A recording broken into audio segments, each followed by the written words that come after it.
යෝජනාව ස්ථිර කිරීම ගරු සානක්‍යන් රාසමන්නිකම් මන්ත්‍රීතුමා ඔබතුමාට විනාඩි 5ක කාලයක් ලැබෙනවා. கௌரவ தலைமை தாங்கும் உறுப்பினர்களே எங்களுடைய கௌரவ ரவிகரனுடைய மிகுதி நேரத்தையும் என்னிடம் தாருங்கள்.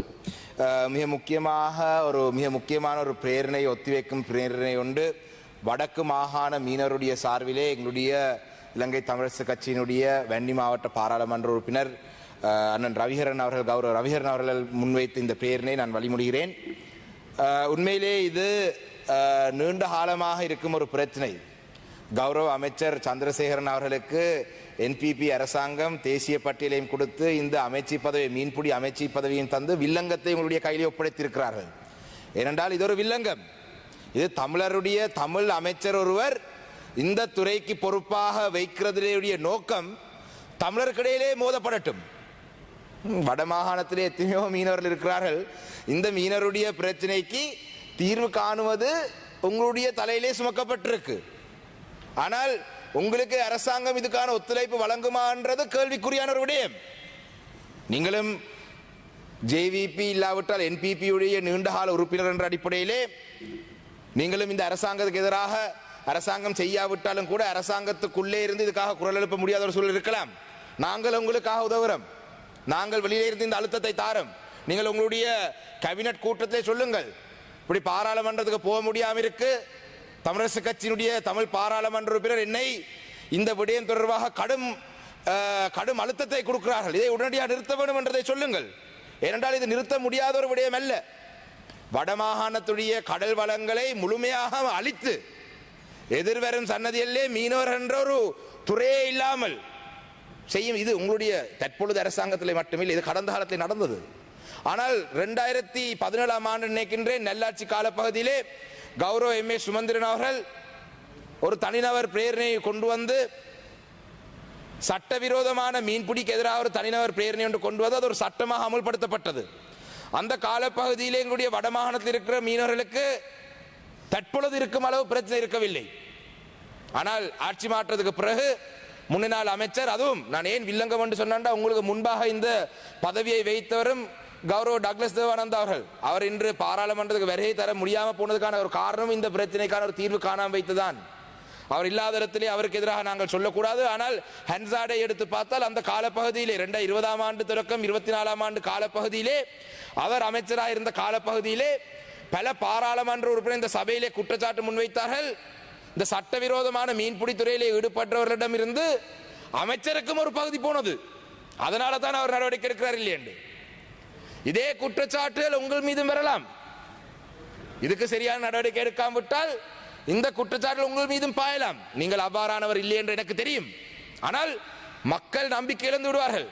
உங்களுக்கு தெரியும் 2024 ஆண்டு பாராளுமன்ற தேர்தலிலே வடமாகாண சபை வடமாகாணத்தில் இருக்கும் பல மீனவ அமைப்புகள் எங்களுடைய கட்சியை விட்டு உங்களுடைய கட்சிக்கு ஆதரவு தந்தார்கள்.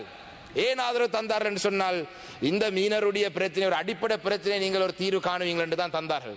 ஆனால் ஜனாதிபதி தெரிவாகி 9ஆம் மாதம் 21ஆம் தேதி, இன்று நாங்கள் பேசிக் கொண்டிருக்கிறது 2ஆம் மாதம் 22ஆம் தேதி, கிட்டத்தட்ட 10ஆம் மாதம் 11ஆம் மாதம் 12ஆம் மாதம் 1ஆம் மாதம் 2ஆம் மாதம் 5 மாதம் போய்விட்டது. இதெல்லாம் வருட கணக்கில் எடுக்க வேண்டிய விடயங்கள் அல்ல. தீர்மானங்களை துணிச்சலாக நீங்கள் எடுக்க வேண்டும். எங்களுடைய மக்கள், நீங்கள் பிரதிநிதித்துவப்படுத்துகிற மக்களை காப்பாற்றுற பொறுப்பு உங்களுடைய இருக்கின்றது. உங்களுடைய கடமையை நீங்கள் செய்வதற்கு காலம் தேவையில்லை. எல்லாத்துக்கும் தான் காலம் கேட்கிறார்கள்.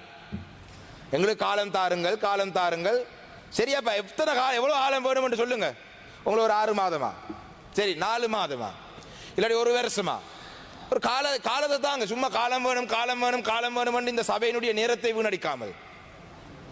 அது மட்டுமல்ல, இந்த மீன்பிடி சட்டவிரோதமான மீன் இந்த சில முறைகளின் ஊடாக எங்களுடைய சுற்றுச்சூழலுக்கும் கடும் பாதிப்பு நடக்கின்றது. கடந்த அரசாங்கத்துடைய காலப்பகுதியிலே நாங்கள் இந்த சுற்றுச்சூழலை பாதுகாக்க வேண்டும் என்று சொன்னதுக்காக சில பல பாவிக்க முடியாத பஸ்ஸலை கொண்டு கடலிலே போட்டார்கள். ஏனென்றால் அந்த பஸ்ஸுக்குள்ளே அந்த குஞ்சியல் உற்பத்தி ஆகலாம், இல்லாட்டி சட்டவிரோதமான மீன்பிடி துறையில் ஈடுபட்டதுக்கு அது ஒரு தடையாக அமையலாம் என்று செய்தார்கள். சில முயற்சி எடுத்தார்கள். ஆனால் முழுமையான தீர்வை காண முடியாமல் போய்விட்டது. 2022ஆம் ஆண்டு கௌரவ அமைச்சர் அவர்களே, முல்லைத்தீவு மாவட்டத்திலிருந்து யாழ்ப்பாணத்தை நோக்கி சுமார் 500,000 கணக்கான படகுகள் எங்களுடைய அண்ணன் ரவிஹரனுடைய தலைமையிலே முல்லைத்தீவிலே இருந்து கௌரவ சுமந்திரன் அவர்கள், நான், எங்களுடைய தமிழரசு கட்சியினுடைய பாராளுமன்ற உறுப்பினர் அண்ணன் ஸ்ரீதரன் அவர்கள், நாங்கள் எல்லாம் படகுகளை எடுத்து சென்றோம் எதிர்ப்பை தெரிவிக்கிறதுக்கு. அதுக்கு பிறகு ஒரு குறிப்பிட்ட காலத்துக்கு அந்த பிரச்சனைகள் இருக்கவில்லை. இது நாங்கள் சொல்ற விடயம், சட்டவிரோதமான மீன்பிடி முறைகளை நிறுத்துங்கள். இது வடமாகாணத்திலே மட்டுமில்லை, கிழக்கு மாநிலத்திலும் இருக்கின்றது சட்டவிரோதமான மீன்பிடி முறைகள். கடலுக்குள்ளே கொண்டு போய் டோர்ச்சை அடிக்கிறாங்க, ஹைலைட் டார்ச். அந்த டார்ச்சை அடித்தால் எல்லா மீன்களும் அந்த டார்ச்சுக்கு மீறி அந்த வெளிச்சத்துக்கு வரும். அது மீன் இந்த அளவாண்டு பார்க்கறது, எல்லாத்தையும் அள்ளிட்டு வாரது. கடலுக்குள்ளே கொண்டே டைனமைட்டை போடுறது.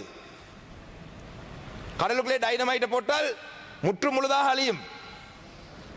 முன்னால் கௌரவ அமைச்சர் அவர்களுக்கு நான் சொல்லியிருந்தேன், இந்த விலைகளுடைய கண்ணினுடைய அளவு இருக்கின்றது. அவர்கள் கொண்டு வந்தாங்கள், இந்த சின்ன கண் இருக்கும் விலை தரையிலே இருந்து 7 கிலோமீட்டர் தூரத்துக்கு அங்கால தான் பயன்படுத்தலாம் என்று. இது 7 கிலோமீட்டருக்கு அங்கால பயன்படுத்துறாங்களா, 7 கிலோமீட்டருக்கு உள்ளுக்குள்ள பயன்படுத்துறாங்களா கௌரவ அமைச்சர் போய் பார்க்க முடியாது, நான் பார்க்க முடியாது. கடலிலே சட்டவிரோதமான தொழிலிலே ஈடுபடுறவர்களை பிடிக்கிற அந்த அதிகாரம் ஃபிஷரிஸ் இன்ஸ்பெக்டருக்கு தான் இருக்கிறது. எஃப்ஐ கேட்டார், சொல்லுவார், ஐயா நான் எப்படி இந்த கடலுக்கு போய் இரவு நேரத்தில் போய் இவர்களை பிடிக்கிறது என்று. போலீசாரிடம் சொல்லுவார்கள், தரைக்கு வரும் பொழுது இது 7 இன்ச் மன்னிக்கணும் 7 கிலோமீட்டருக்கு அங்கால பாய்ச்சி பிடிச்சதா இஞ்ச பாய்ச்சி பிடிச்சதா எப்படி எங்களுக்கு தெரியும் என்று கேட்கிறார். கிழக்கு மாகாணத்திலே சட்டவிரோதமான மீன்பிடி துறையிலே ஈடுபட்டவர்களை நாங்கள் சிலவரை பேருடன் அடையாளப்படுத்ததுக்கு பிறகு நாங்கள் எதிர்பார்த்தாங்கள் கடற்படை இன்று வரவு செலவு திட்டத்திலே எத்தனையோ அதிக அளவான ஒதுக்கீடு கடற்படை பாதுகாப்பு அமைச்சுக்கு வழங்கப்பட்டிருக்கு. அவர்களாலே கட்டுப்படுத்த முடியாது என்று அவர்கள் சொன்னார்கள். எங்களால் ගරු මන්ත්‍රීතුමනි තව විනාඩියක කාලයක් පමණයි තියෙන්නේ. அவர்கள் சொன்னார்கள் எங்களால் இதை கட்டுப்படுத்த முடியாது. அப்ப கட்டுப்படுத்த முடியாட்டி பிறகு என்ன கடற்படை, கள்ளமா மீன் பிடிக்கிறவனே கட்டுப்படுத்த இல்லாட்டி பிறகு என்ன கடற்படை என்று பேர். இப்ப கௌரவ அமைச்சர் அவர்களே, இது ஒரு மிக முக்கியமான ஒரு பிரச்சனை. உங்களை நாங்கள் குறை சொல்லவில்லை, தயவு செய்து அதை நீங்கள் தெளிவாக விளங்கிக் கொள்ளுங்கள். இந்த பிரேரணையுடாக நாங்கள் ஒரு கோரிக்கையை தான் முன்வைக்கிறோம். உங்களுடைய சில சக பிரதி அமைச்சர்மாருக்கெல்லாம் இந்த விளக்கங்கள் எல்லாம் தெரியாது. அண்மையிலே ஒரு கோரிக்கை முன்வைத்த பொழுது அதை சாதகமான முறையிலே பரிசீலிக்காமல் தாங்கள் தான் இந்த விஷயங்கள் எல்லாம் தெரிந்தவர் போல ஒரு பட்டியலை வாசித்து விட்டு சென்றால், நாங்கள் அப்படியானதுக்கு வரவில்லை. உங்களிடம் நாங்கள் இந்த பிரச்சனை முன்வைக்கிறோம். நீங்களும் ஒரு அமைச்சர், அந்த பிரதேசத்திலே நீண்ட காலமாக இருந்தவர், இந்த தேசிய மக்கள் சக்தி அரசாங்கத்தின் உருவாக்கத்திலே பெரும் பங்கு வகித்தவர். அதுக்கு தான் அந்த அரசாங்கம் உங்களுக்கு இந்த பதவியை தந்திருக்கு. ஆனால் என்னுடைய பார்வையிலே உங்களுக்கு ஒரு வில்லங்கத்தை தான் தந்திருக்கிறார்கள். அந்த வகையிலே கௌரவ அமைச்சர்கள் இந்த எங்களுடைய கௌரவ பாராளுமன்ற உறுப்பினர் ரவிஹரனாருடைய இந்த முன்மொழிவை மன்னிக்கணும், இந்த ஒத்திவைக்கும் பிரேரணை வழிமொழித்து இந்த பிரச்சனைக்கான ஒரு உடனடி தீர்வு காலம் இழுக்காமல் தருமாறு உங்களிடம் கேட்டு விடைபெறுகிறேன். நன்றி. ගරු රොෂාන් අක්මීමන මන්ත්‍රීතුමා ඔබතුමාට විනාඩි 4ක කාලයක් ලැබෙනවා.